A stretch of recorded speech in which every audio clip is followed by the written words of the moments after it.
Hello everyone, welcome to another episode of Gone Rogue. And in this episode of Gone Rogue, I am going to talk about how this is the best time for LA sports.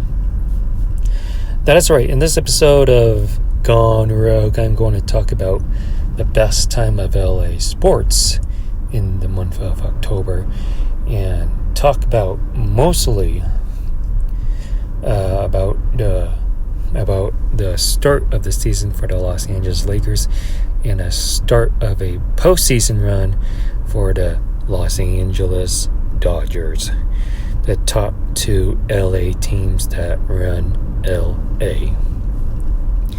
So you are watching this in October 2024.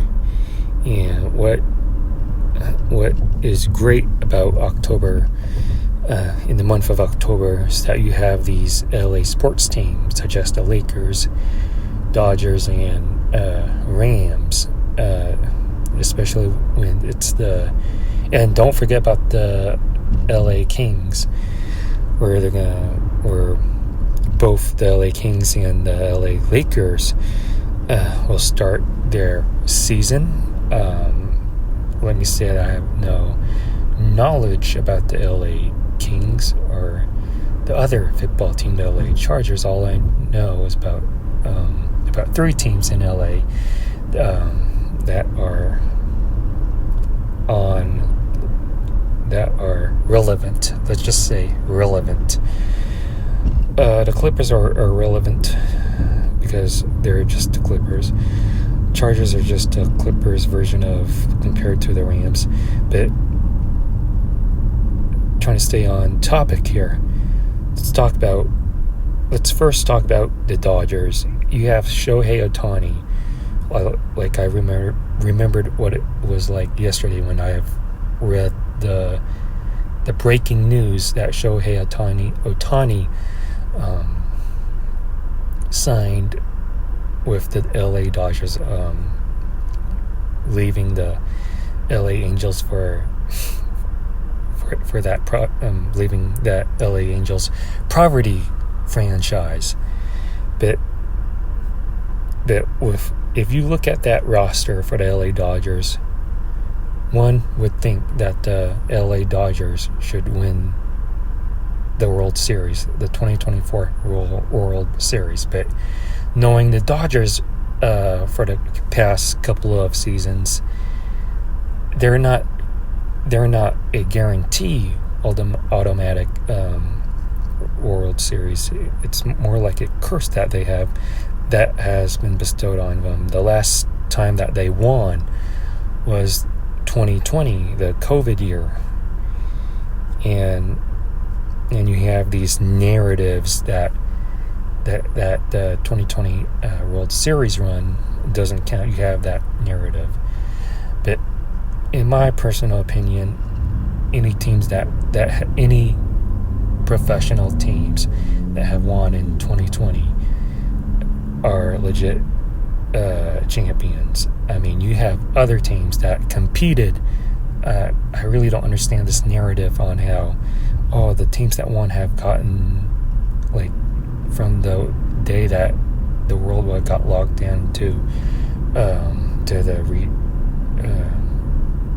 where sports were resumed in playing action. Everybody got that same rest period. Everybody had that same advantage, not just the winning team. But I digress. Going back to stay on topic here, but the Dodgers, they need to make a stand right now when the bright lights are bright.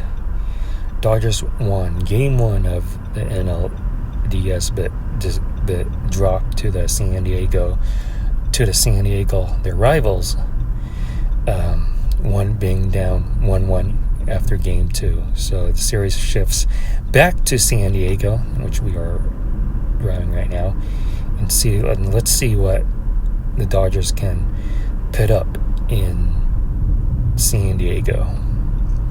And yeah, so if you've been an LA sports fan, you know what I'm talking about these LA Dodgers. They're not a guaranteed World Series title champs. Let's just put it that way. They have to prove something for themselves. They have to break something. They have to break that curse they have to break that narrative that's been put on to them. So, that being said, let's talk about the LA Rams. And as far as I know about the LA Rams, they're not doing good. Last time I heard about the LA Rams,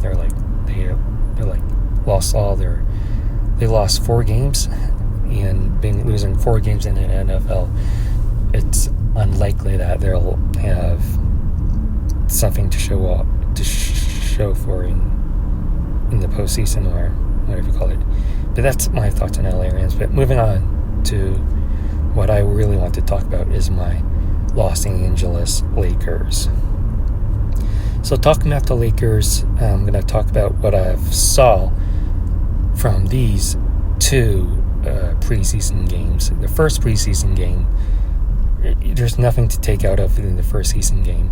But the second preseason game, you see it's the first play out of the tip-off. Once the game was tip-off in preseason game number 2, you can see some cohesion. You can see some unity. You can see some chemistry that is going on. That's a really good sign for my Los Angeles Lakers. Even though it's preseason, and like I said before, last year or the year before, preseason games don't indicate anything. But to see that in preseason game number 2, where you have a tip-off where LeBron communicates to the lob to AD, where they're both playing in like preseason game 1 and 1, and similar plays that follow through. It's really a good sign that JJ Redick has this team on the upside, which is a perfect way to describe the start of his coaching career. The Lakers are on an upside based off in preseason game number 2. But there is a lot that we need to see, that I need to see if the Lakers can make themselves legit contenders, playoff contenders, that is. If you look at their roster for this upcoming 2024-2025 season, you can see that the Lakers haven't added anyone except Bronny James, which doesn't count in my personal opinion. But this Dalton Knecht, I really like this guy. He's tall, he's 6'6". He's like a sharpshooter. He's like the Klay Thompson that can drive to the rim, but can shoot that outer shot when he wants to. And I really like Rui Hachimura coming back to this season with a chip on his shoulder, I think. But I really like his mid-range game, and I really have an upside.